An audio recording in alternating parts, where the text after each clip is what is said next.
নমস্কার, আবার এলাম মায়া কওর। আমার নাম মায়া কওর। মা মনসার কথা বলছিলাম। শিবের মেয়ে কিভাবে হলো। উনি শিব জানেন তো। একবার আমাদের শ্রীকৃষ্ণ মোহিনী রূপ নিয়েছিল, সবাই জানে। জানো কি জানো না জানো, যখন মোহিনী রূপ নিয়েছিল জানেন তো। ওই যে মোহিনী রূপ নেওয়ার পরে শিব কিন্তু মোহিনীর ওপর খুব মতক্য হয়ে গেছিল। মানে খুব পছন্দ হয়েছে, এত সুন্দর মেয়ে, এই মেয়েকে কোথায় পাবো। হ্যাঁ, বলে শিব কিন্তু হ্যাঁ মানে ওর পেছনে মানে মেয়ে ওর হাসি আছে, ওর মধ্যেও পেইলেছিল। হ্যাঁ, এদিকে শিখে নারায়ণ মোহিনী রূপে মেয়ে রূপ ধরে পালাচ্ছে, আর এদিকে শিব পেছনে পেছনে দৌড়াচ্ছে, কেন ওকে আমার চাই। হ্যাঁ, তখন কিন্তু এই বলছে নারায়ণ, বলছে প্রভু সখা তুই আমাকে চিনতে পারছিস না, দাঁড়া দাঁড়া। হ্যাঁ, বলছি না। তখন যেতে যেতে তখন বিদ্যুৎ ওনার পড়ে গেছিলো, বিদ্যুৎ খসে পড়েছিল, পড়ার পরে পদ্ম ফুলে পড়েছিল। পদ্ম ফুলে পড়লে ওখানেই জন্ম হয়েছিল মা মনসার। পদ্ম ফুলের জন্ম, ওর জন্য পদ্মা নাম। মানুষ কন্যা মানুষ করেছিল কে জানো? কশ্যপমণি। কশ্যপমণি মানুষ করেছিল, এটা গরুড় পুরাণের মধ্যে পাবে। কশ্যপমণি মানুষ করে, ওনার পিতা হয়েছিল মানুষ কন্যা রূপে যখন জন্ম নিয়েছিল। কিন্তু কশ্যপমণি জানতো শিবের মেয়ে বড় হয়েছে, ওই জন্য বলছে না বাসুকি নাগ শেষ নাগ। হ্যাঁ, ওই জন্য বলে না কশ্যপর মণির মাতা আস্তিক জননী বাসুকীর ভগ্নী তথা জড়ত কারুত পত্নী মা মনসায় নাম। কি বলছে? কশ্যপ মণির মাতা, কশ্যপ মণির মাতা আস্তিক জননী বাসুকীর ভগ্নী তথা জড়ত কারুত পত্নী মা মনসায় নাম।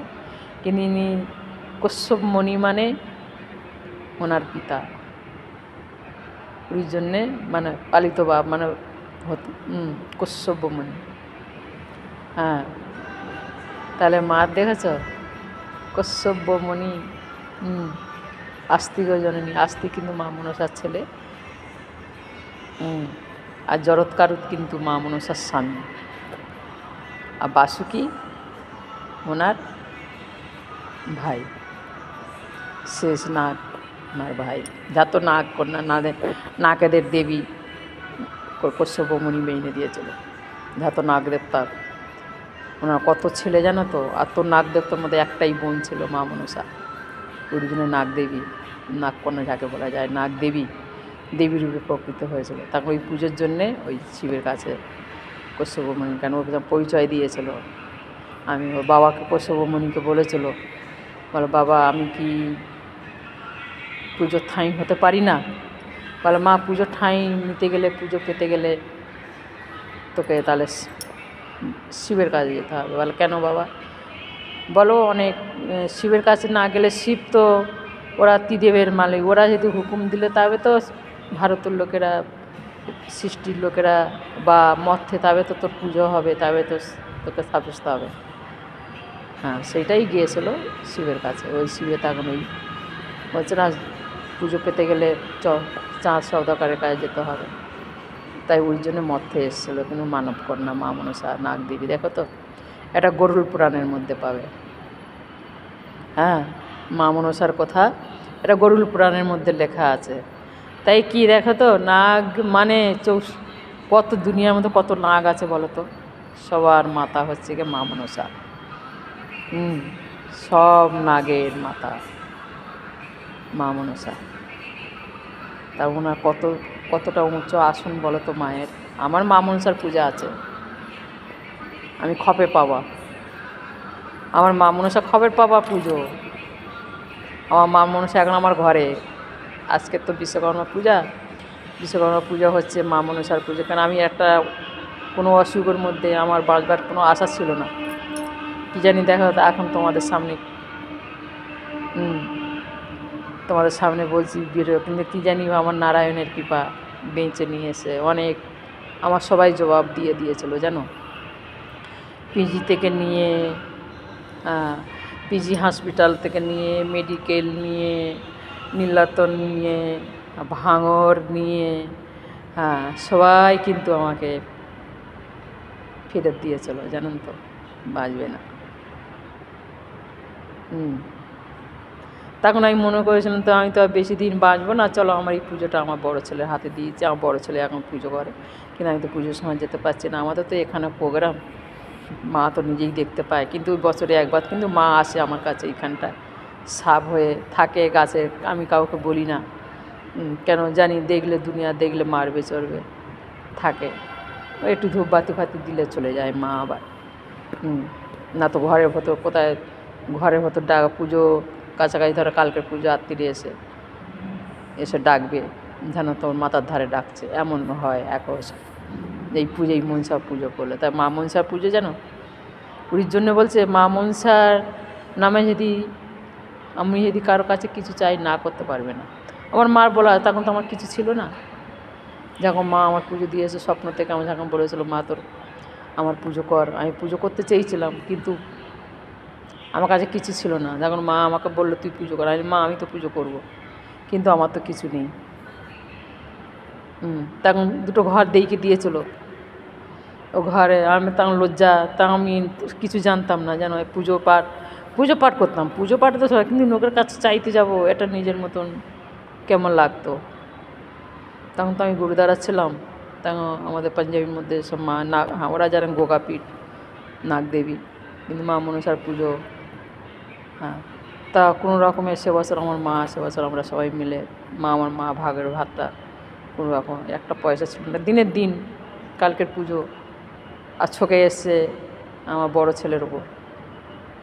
তখন তো আমার একটাই ছেলে, দুটোই ছেলে ছিল, মানে আমার দুটো ছেলে বা দুটো মেয়ে, 4টে বাচ্চা ছিল সেই সময়, কিন্তু ওই আমার বড়ো ছেলের ওপর ছকে ছিল, আর বড় মেয়েটার ওপর বলা যেত না তুই আমার পুজো দিই, তার ওই বড়ো ছেলেটাকে নিয়ে যাব, আর তোর বড়ো মেয়েটাকে নিয়ে যাবো, আর এই দুটো তোকে থাকবে।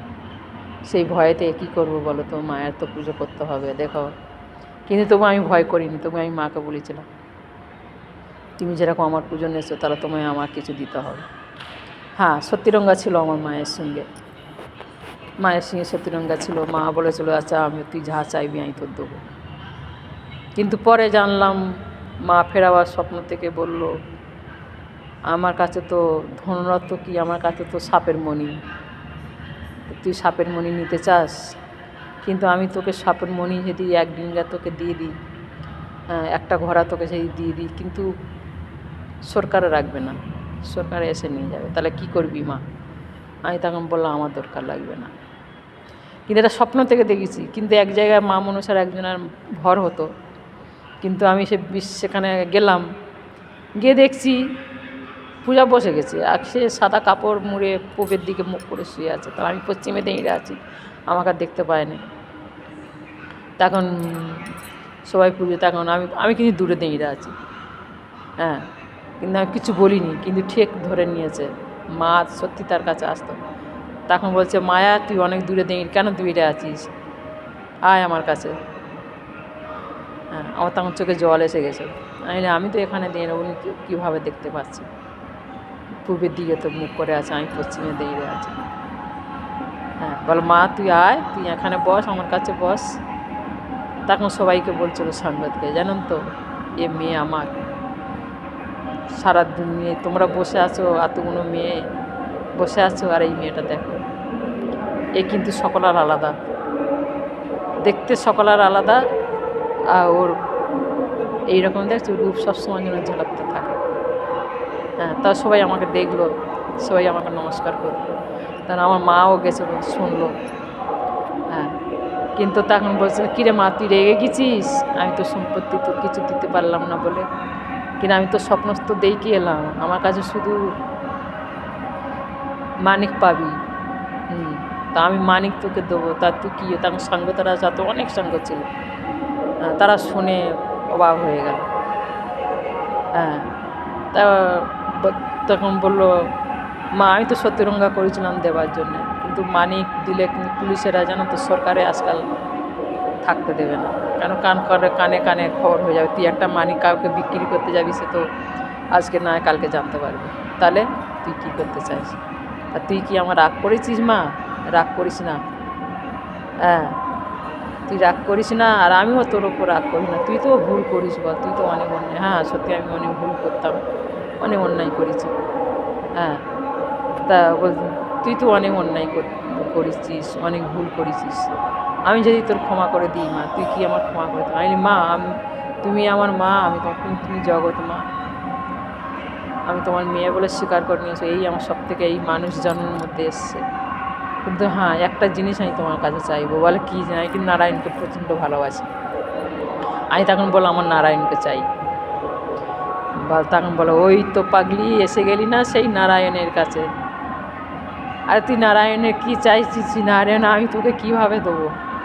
আমি ওসব জানি না, নারায়ণ আমি পেতে চাই, হ্যাঁ ওনাকে দর্শন চাই। বলতে দেখ, এইটাই মধ্যে আমার দেবতাদের মধ্যে সবার জন্য এই ঘোষণার মধ্যে আছে, কিন্তু একটু সহ্য কর। তুই মানুষ জন্মের মধ্যে এসেছি, তুই ভগবান তার নাম জপে যা, অন্তিম সময় শায়দ তোকে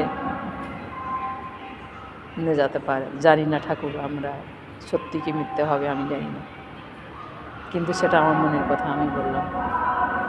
এটা মন গড়া কথা না, এটা বাস্তবিক কথা, সত্য কথা তোমাদের কাছে বললাম। কি জানি তোমরা কি মনে করবে জানি না, কিন্তু এটা আমার বাস্তবিক, এটা সত্য কাহিনী তোমাদের কাছে তুলে ধরলাম। বলতে নেই কিন্তু তবু তোমাদের কাছে তুলে ধরলাম। তোমরা বিশ্বাস করবে না করবে সেটা আমার কোনো ব্যাপার নেই, সেটা আমার মা মনসা জানে, সেটা আমি জানি। কিন্তু মা মনসা সত্য বাস্তবিক। পুজোর দিনে জানেন, পুজোর দিনে মা মনসার দিনে।